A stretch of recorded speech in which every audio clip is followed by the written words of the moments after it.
The Lion, the Witch and the Wardrobe by C.S. Lewis. Chapter 1. Lucy looks into a wardrobe.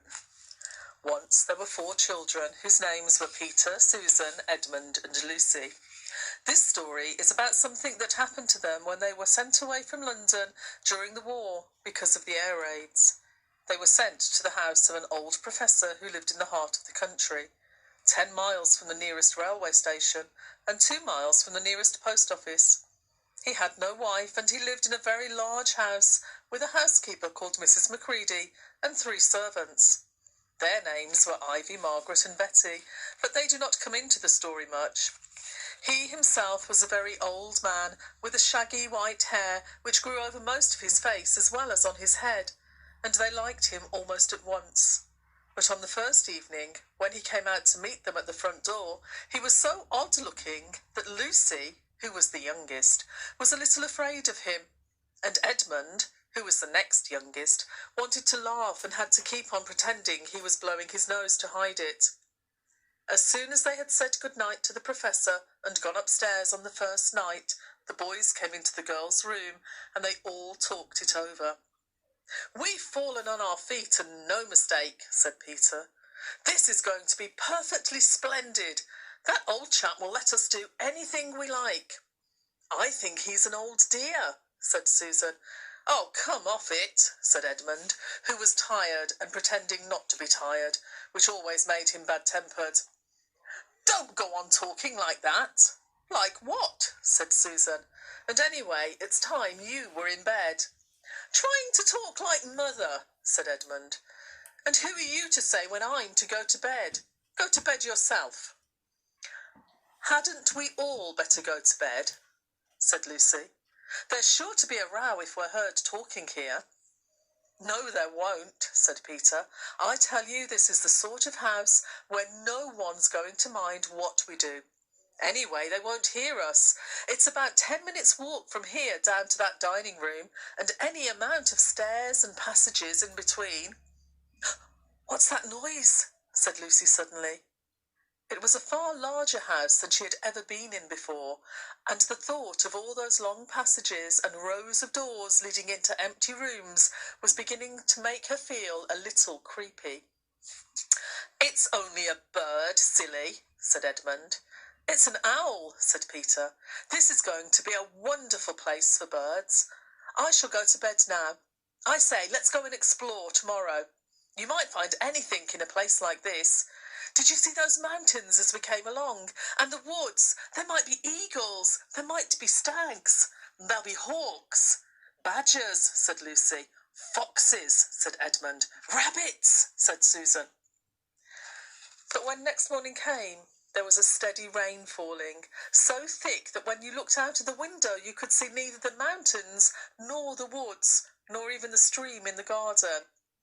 "Of course it would be raining," said Edmund. They had just finished their breakfast with the professor and were upstairs in the room he had set apart for them, a long, low room with 2 windows looking out in one direction and 2 in another. "Do stop grumbling, Ed," said Susan. 10 to 1 it'll clear up in an hour or so, and in the meantime we're pretty well off. There's a wireless and lots of books." "Not for me," said Peter. "I'm going to explore in the house." Everyone agreed to this, and that was how the adventures began. It was the sort of house that you never seemed to come to the end of, and it was full of unexpected places. The first few doors they tried led only into spare bedrooms, as everyone had expected that they would. But soon they came to a very long room, full of pictures, and there they found a suit of armour. And after that was a room all hung with green, with a harp in one corner. And then came 3 steps down and 5 steps up, and then a kind of little upstairs hall, and a door that led out onto a balcony. And then a whole series of rooms that led into each other and were lined with books, most of them very old books, and some bigger than a Bible in a church. And shortly after that they looked into a room that was quite empty, except for one big wardrobe, the sort that has a looking-glass in the door. There was nothing else in the room at all except a dead blue bottle on the windowsill. "Nothing there," said Peter, and they all trooped out again. All except Lucy. She stayed behind because she thought it would be worthwhile trying the door of the wardrobe, even though she felt almost sure that it would be locked. To her surprise, it opened quite easily, and 2 mothballs dropped out. Looking into the inside, she saw several coats hanging up, mostly long fur coats. There was nothing Lucy liked so much as the smell and feel of fur. She immediately stepped into the wardrobe and got in amongst the coats and rubbed her face against them, leaving the door open, of course, because she knew that it is very foolish to shut oneself into any wardrobe. Soon she went further in and found that there was a second row of coats hanging up behind the first one. It was almost quite dark in there, and she kept her arms stretched out in front of her so as not to bump her face into the back of the wardrobe. She took a step further in, then 2 or 3 steps, always expecting to feel the woodwork against the tips of her fingers, but she could not feel it. "This must be a simply enormous wardrobe," thought Lucy, going still further in and pushing the soft folds of the coats aside to make room for her. Then she noticed that there was something crunching under her feet. "I wonder is that more mothballs," she thought, stooping down to feel it with her hand. But instead of feeling the hard, smooth wood of the floor of the wardrobe, she felt something soft and powdery and extremely cold. "This is very queer," she said, and went on a step or 2 further. Next moment she found that what was rubbing against her face and hands was no longer soft fur, but something hard and rough and even prickly.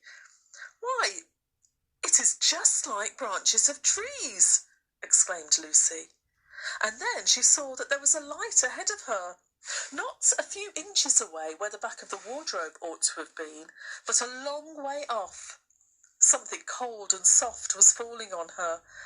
A moment later she found that she was standing in the middle of a wood at night time, with snow under her feet and snowflakes falling through the air.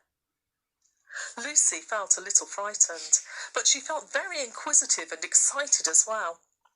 She looked back over her shoulder, and there, between the dark tree trunks, she could still see the open doorway of the wardrobe, and even catch a glimpse of the empty room from which she had set out. She had, of course, left the door open, for she knew that it is a very silly thing to shut oneself into a wardrobe. It seemed to be still daylight there. "I can always get back if anything goes wrong," thought Lucy. She began to walk forward, crunch, crunch, over the snow, and through the wood towards the other light. In about 10 minutes she reached it and found it was a lamp post. As she stood looking at it, wondering why there was a lamp post in the middle of a wood, and wondering what to do next, she heard a pitter-patter of feet coming towards her, and soon after a very strange person stepped out from among the trees into the light of the lamp-post. He was only a little taller than Lucy herself, and he carried over his head an umbrella, white with snow. From the waist upwards he was like a man, but his legs were shaped like a goat's. The hair on them was glossy black, and instead of feet he had goat's hoofs. He also had a tail, but Lucy did not notice this at first because it was neatly caught up over the arm that held the umbrella so as to keep it from trailing in the snow. He had a red woolen muffler round his neck, and his skin was rather reddish too. He had a strange but pleasant little face, with a short pointed beard and curly hair, and out of the hair there stuck 2 horns, one on each side of his forehead. One of his hands, as I have said, held the umbrella. In the other arm he carried several brown paper parcels. What with the parcels and the snow, it looked just as if he had been doing his Christmas shopping. He was a fawn, and when he saw Lucy he gave such a start of surprise that he dropped all of his parcels. "Goodness gracious me!" exclaimed the fawn.